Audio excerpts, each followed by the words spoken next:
Alright everybody, welcome to the video. Today I'm going to be installing and reviewing the A329S VIOFO dash camera. Well, I bought the A329T online, I'm not sure why it says S. Either way, I'm going to be showing you everything it comes with, such as the telephoto lens shown right here. This guy is the reason I bought it.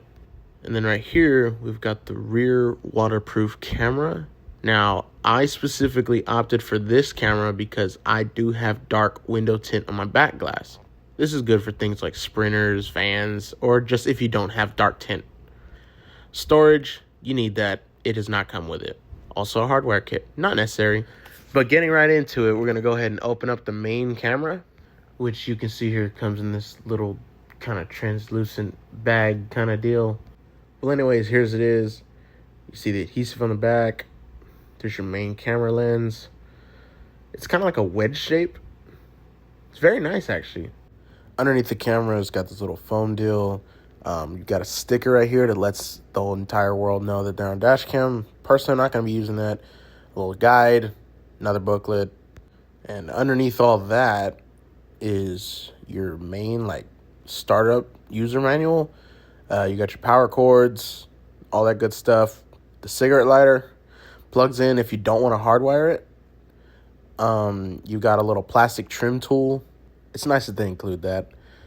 This wire right here, I'm not sure. Oh, it says data cable. Yeah. And this is another little polarizing filter for the main camera.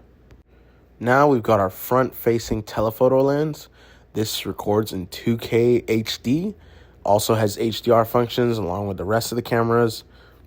Once again, the reason I bought this dash cam. Opening the box, you'll see that it includes a little packing slip. Tells you what all's in the box. All right, here's the telephoto camera right here. Now you can see it's got adhesive, nice little cover on the lens. It adjusts down the middle so you can twist it however you want. There's the output. And right there is the little bitty indicator light that's recording. On the bottom of it, you can see we got another extra adhesive along with what looks like a glass cleaner kind of thing, I guess. And then you have our cord, which plugs into your main camera in the front. Now for the rear camera. Like the others, whenever you open this one up, it's got a packing list, tells you everything that's in the box. Here's the actual rear camera. You can see it kind of looks like one of those generic cameras you'll get out of an Amazon deal, but it's not. Here's the really long cable I ordered. They got you some extra adhesive and screws. Storage, you need that. And the hardware kit. So dumping all this guy's contents out, you see there's just a bunch of wires. This is the little junction connector. So one end plugs into the camera, one end plugs into your power, ground, accessories. Here's where you're going to actually be tapping into your vehicle's accessory system and the power. And here's the rest of your wires. So again, red is power, yellow is accessory, and black is going to be ground. Again, junction box right here. This is our power cable. Goes straight to the camera into the junction box right there. I know a lot of people are afraid of wiring, but they make it actually very easy for us right here. So again, red is power, yellow is ignition or accessory, and the black is going to be ground. These guys right here are fuses that we can input in our own fuse box. Usually there's going to be one on the side compartment. Like if you open the door right there on your dash, you just kind of pull that out, and then you're going to go ahead and find it right there. It's usually a little fuse box right here. That's where mine is, at least. All right, so I'm actually in the car now. I'm just trying to see if I can set it up before I fully mount everything.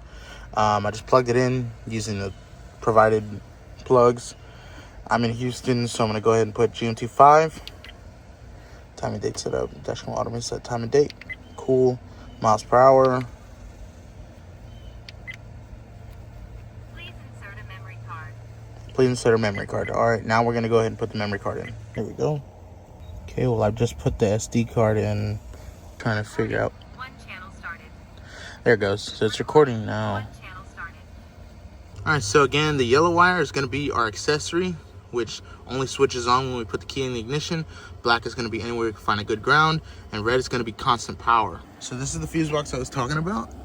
You see I got my ground connected, and right here, this 10 amp fuse is going to be our accessory. We can check for power right now. We shouldn't have anything.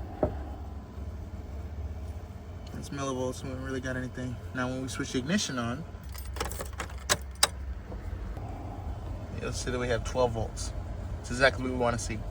As I said, for the red wire, we need constant power. You just find you any constant power fuse. For me, it's gonna be this 15 amp fuse right here. This is the body control module or something like that. See, that's 12 volts. Take it off, no volts. Put it back on there, 12 volts, perfect. All right, so what I did is I took out that 10 amp fuse right there for my accessory power. I matched it with the fuse, because you get multiple of these leads. You gotta match your fuse with it and just put it in line just right next to it. So VIOFO's fuse is the yellow one, my fuse is the red one. And then what we do, you're gonna go ahead and just, this is gonna go here when all is said and done. I did it off camera, but I went ahead and again, my 10 amp fuse is going to be for my accessory, or whenever I put the ignition on. And I went ahead and crimped that down on the yellow wire. And the red wire down here is gonna be for constant power. I put that on my constant power fuse. And then we're just gonna go ahead and plug these guys in. And the only thing left is to find a good ground. Like I said before, that's what our finished product looks like. I went ahead and put that one there. And then I'm going with the fuse higher than that. It's for easier accessibility.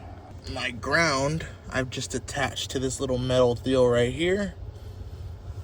And this guy right here, so it's got a little knob or like a little switch on the side. It's adjustable. That's a voltage cutoff. So if your battery drops below whatever voltage you choose here, I don't think it'll work. That's my understanding of it.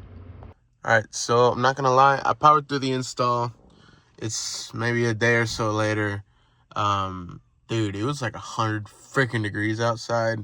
I did not feel like filming that. I just wanted to do my thing and install it. But you saw the hard part anyways. The rest, I mean, it's just up to routing it. I have my camera right here, the front camera, the telephoto lens, and the rear camera right here, which I routed through the third brake light. But for setting this thing up though, I do suggest you look at the manual, the book right here, because somewhere in here, there's going to be a QR code for an app, which, oh, here it is, right here.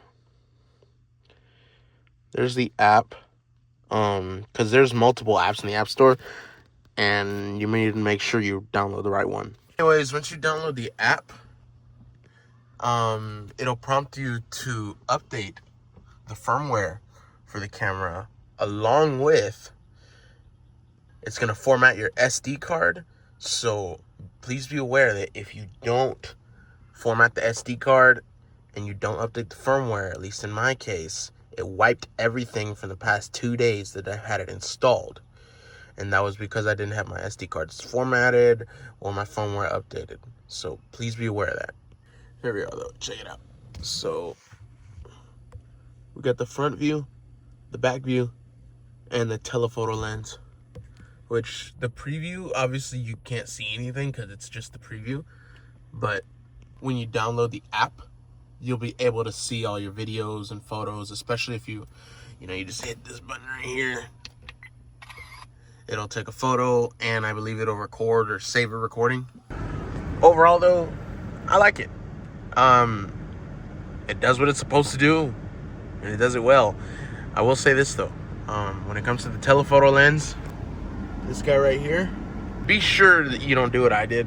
The first few hours I had it installed, I was looking over the footage, and I was like, man, it's pretty blurry. Well, because it came with a little lens, it came with a small little polarizing lens, and I was wondering, I was like, oh, okay, let me just put this on here. Bah. I took the little film off, took the film off the camera, took the film off the lens, put it on there. So I thought. Turns out there was another piece of film on the inside of the polarizing lens, which, I know, stupid mistake, but hey, I made it. And just in case, before you bug out, that's all it is, in case you do that. Hope not. These dash cams, they're one of those things that you hope you never have to use it. Better to have it and not need it than to need it and not have it. That's what I was trying to say. front telephoto lens. Here's our front camera. It's very nice. I haven't taken off the little peel on the sticker yet, but yeah. My windshield's tinted. You might not be able to tell, but my windshield is tinted 50% all the way around, and I have 5% everywhere else. Ooh, also, for the rear waterproof camera, I did opt for a longer cable simply because I do have a Suburban. So I had to have it reach all the way over there. I think I got the 18 or 20 meters one. I can't remember what it comes with. Or maybe I'm wrong. I'll fix it in the deal. But yeah, super simple to route it though. So I just routed my power, my telephoto lens. So this one just goes right there to there.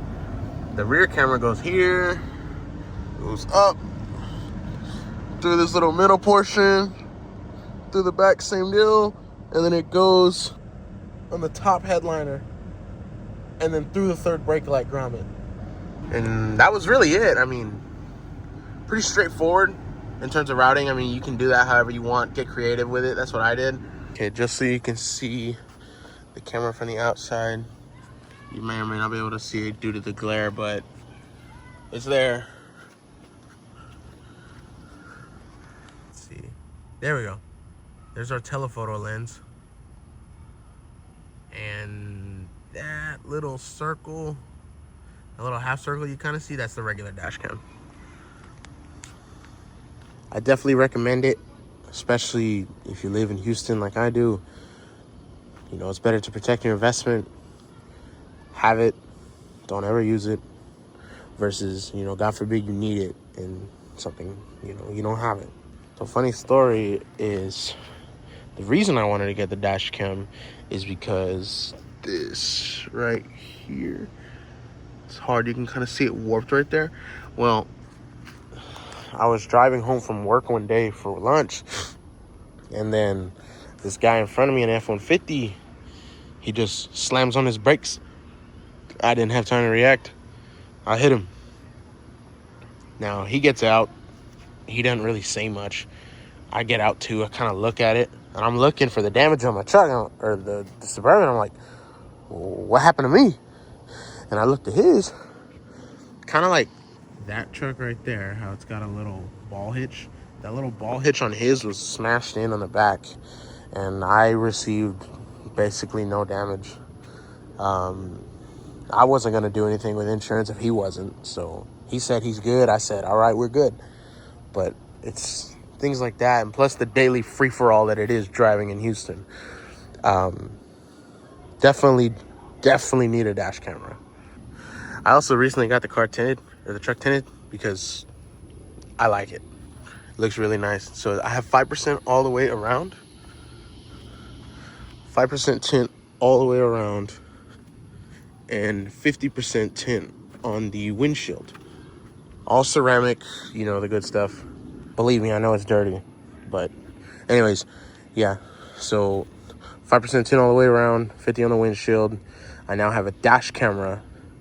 I think my next step that I'm going to do is I'm going to go ahead and get like a security system. There's been one I've been looking at and eyeing up. It's called the CompuStar T13. I really like the videos I'm seeing on it, and I want to get one installed on this. But I do need to fix this. So you can see my back glass right here is kind of coming up. And right there too. So the little hinge that this thing rides on, whenever you open the glass with the button, it's broken. So I need to take the back glass off, put plastic adhesive, clamp it down, keep it there. It's just annoying. I don't want to have to deal with it, but it is what it is. Yeah. Definitely recommend get a dash cam, especially this one. The VIOFO A329T is the model I have. Don't sleep on it. Shouts out Frank Guvera.